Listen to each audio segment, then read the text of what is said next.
Well, hello everybody, and welcome to the 2024 AFL League meeting recap. Hold on one second. There we go. So today I'm going to just kind of recap some of the highlights from the meeting, and hopefully give those who maybe weren't able to watch the entire stream or that just want to know how some of the voting completed. We'll get that right now. So the meeting I thought overall was a success. In the House, we had 8 individuals. 2 were representatives of other teams, which was always nice. And we had several online stream. We had some, unfortunately, that had to pre-send in their votes, which is fine, of course. But yeah, so as far as the meeting, we started off, we just recapped the 2023 season, handed out the awards. Of course, Kyle received the Peyton Hillis Award. Rich Nillette received Best of the Rest. Tony received the first ever Guy Conkey Trophy, which is the championship trophy for the 2023 season. And we also unveiled the new AFL Fantasy Football Championship belt. This is a perpetual trophy. This will be handed down owner to owner at every year's league meeting. The old champion will crown the new champion. So that was just the recap of the 2023 portion. And then as far as in 24, the league schedule was passed out. We reminded of the division placements that took place in the draft last year. The keeper date was announced, of course. All 5 keepers, this year is a 5-keeper year. All 5 keepers are due to me by 5 p.m. June 1st. June 1st, 5 p.m. And then at 6 p.m. that same day on June 1st, there'll be a stream to announce all of them. And this is the first time where June 1st actually fell on a Saturday, where we could just do this all in one. So that's that. We discussed if anyone wanted any changes to the draft. They did not. We held our 2024 edition of the draft lottery. We did have some people moving up in that. So the top 10 of the first round goes as this. The first overall pick is Nick Ergang. Second overall pick is Kyle. Third pick is Eric. Fourth pick was Kyle, but there was a trade later that took place, so that pick is actually Tony's now.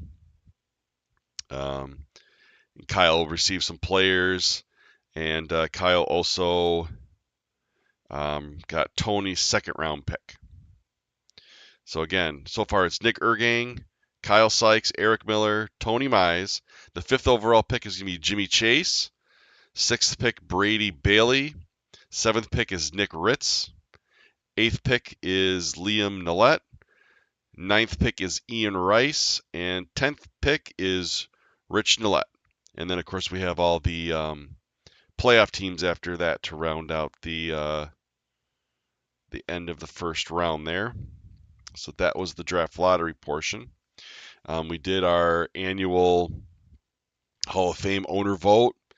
So that we have a winner for that. That'll be unveiled at the draft, which the draft date for 2024 is going to be Saturday, August 17th at 6 p.m. Again, that's Saturday, August 17th at 6 p.m. Of course, we'll do a stream with that as well. And then we went into the league vote, which I will cover right now. And I'll give all final results on these. So the first thing we voted on was to add a third wildcard team to the championship playoff. This passed with a 9-7 vote. So we will now have 7 teams. I don't know if it came out of 17.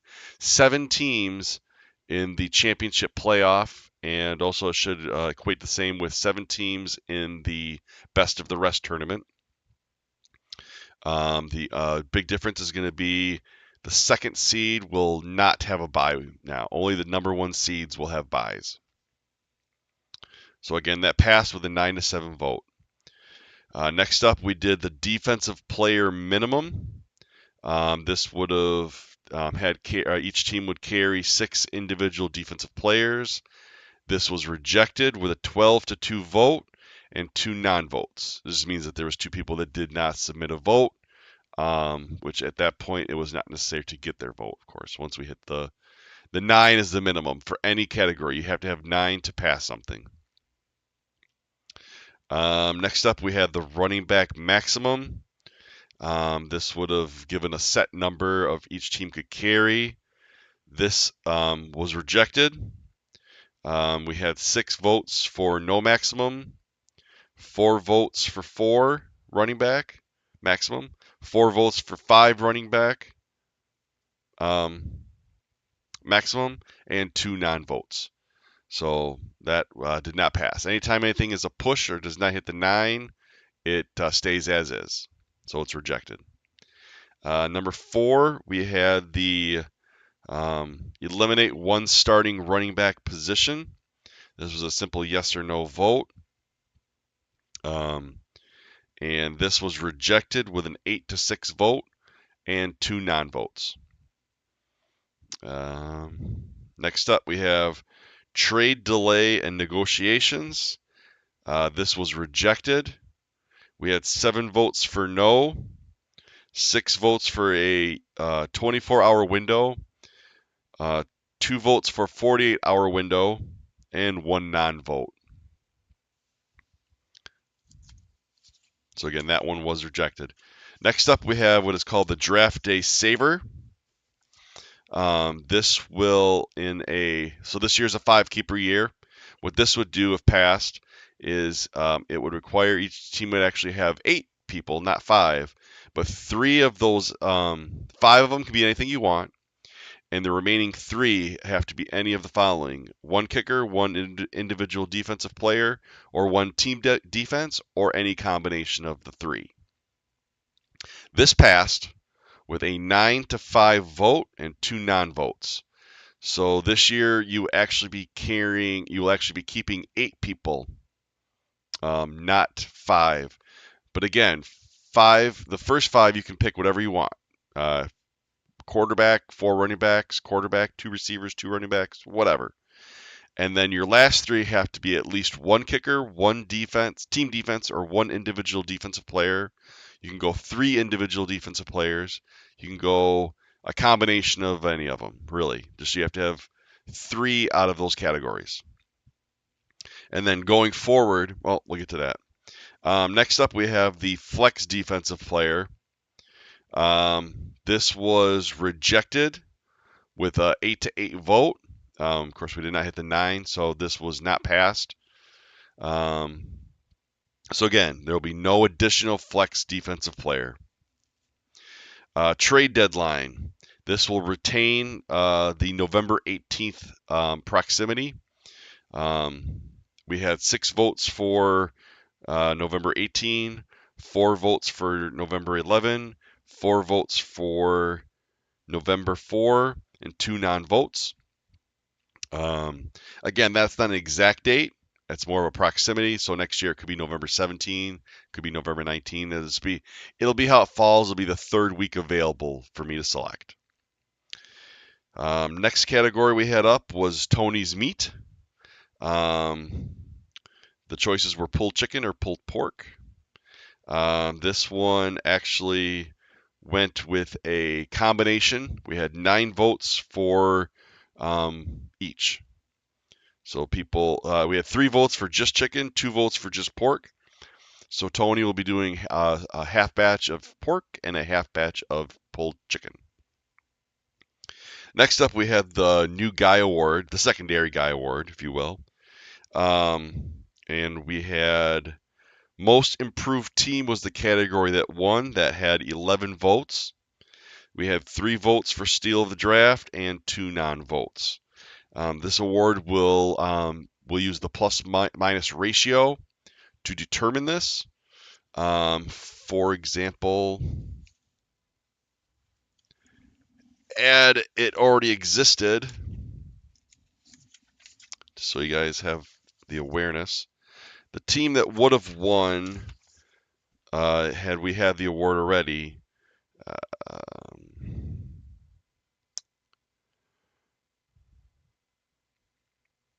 It would have been a tie. Mark Thompson and Ian Rice would have both been Good Guy Award winners. I will now figure out some type of trophy to award with these individuals. And we'll go from there with that. But the most improved team is the New Guy Award. And we are actually going to call it the Good Guy Award. Next up, we had draft style on a 5-keeper year. The two choices were straight and snake. And straight won with a 10-3 vote, and we had 3 non-votes. Next up, we had the IR spots. There was 3 choices on this. 3 IR spots, 4 IR spots, or 5 IR spots. This did not pass. This had 7. We had 7 votes for A, which is 3.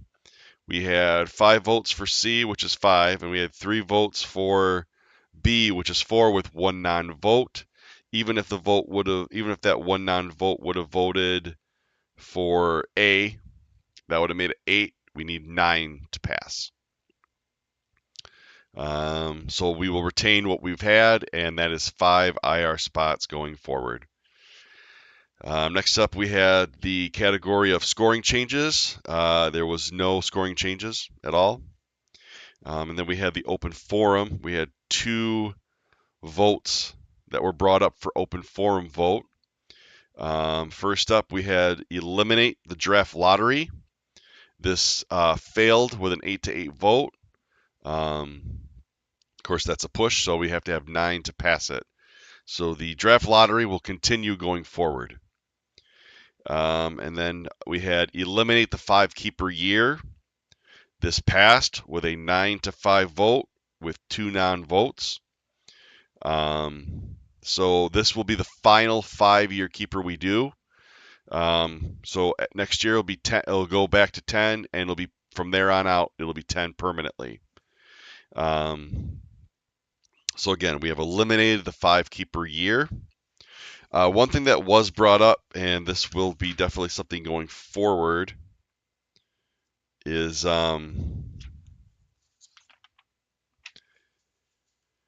we're going to reword certain choices. And there was an example given.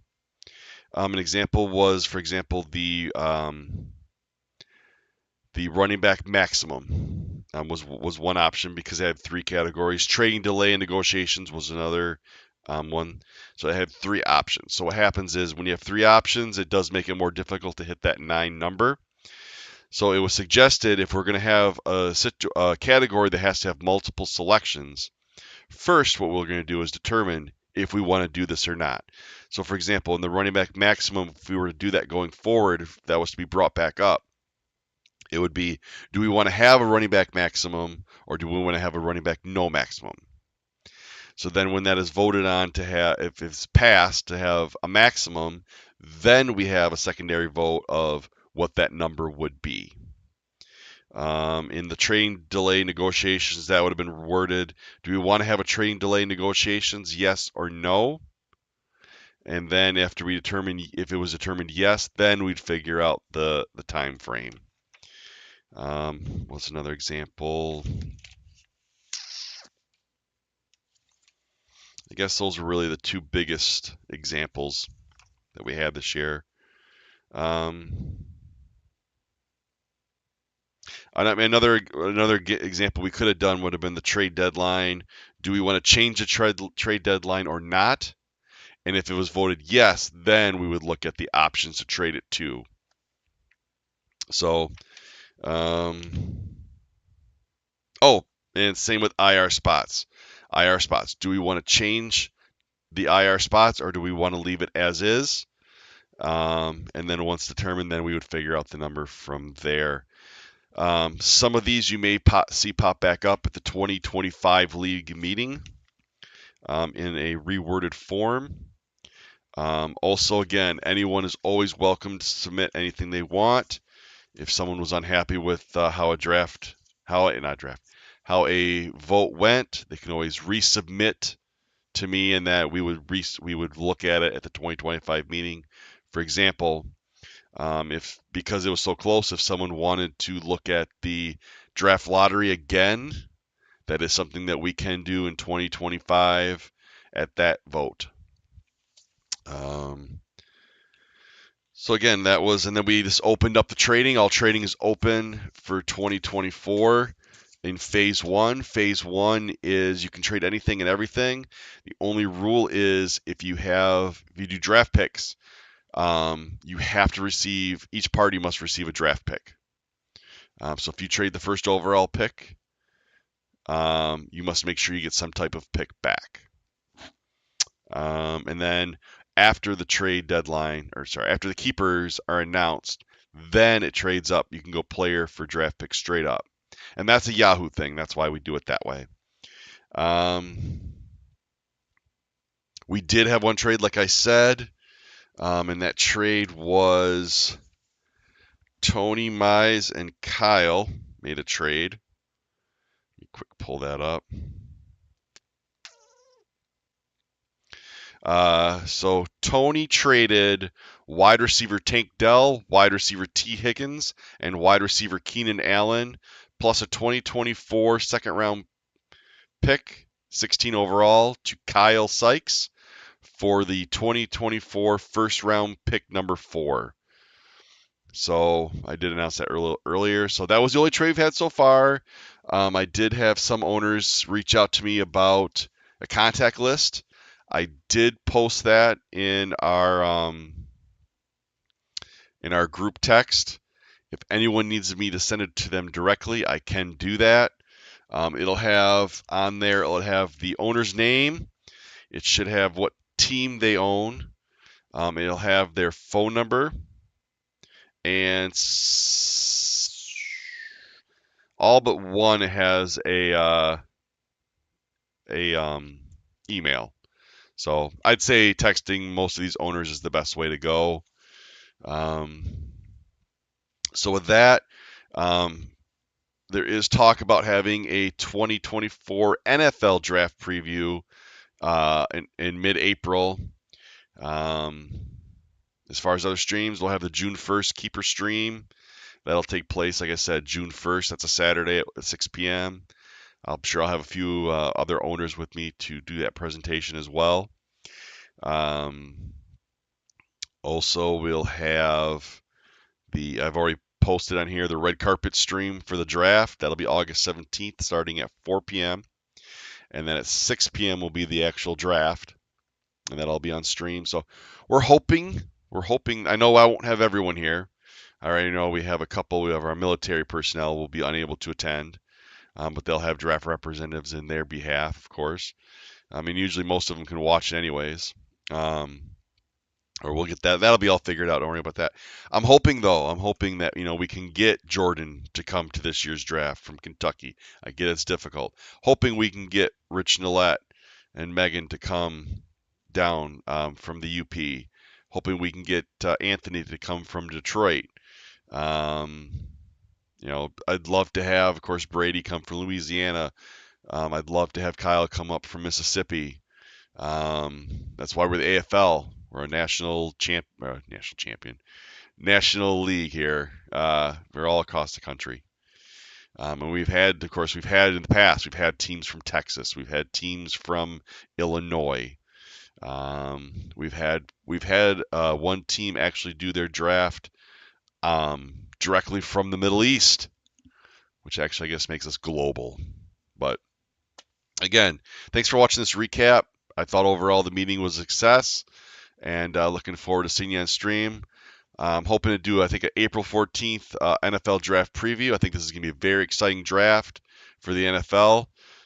Excited to do that. Hoping to I've sent some invite out to some of our local owners, see if I can't get some of them to do it with me. So, again, we'll see you real soon. Take care, and goodbye.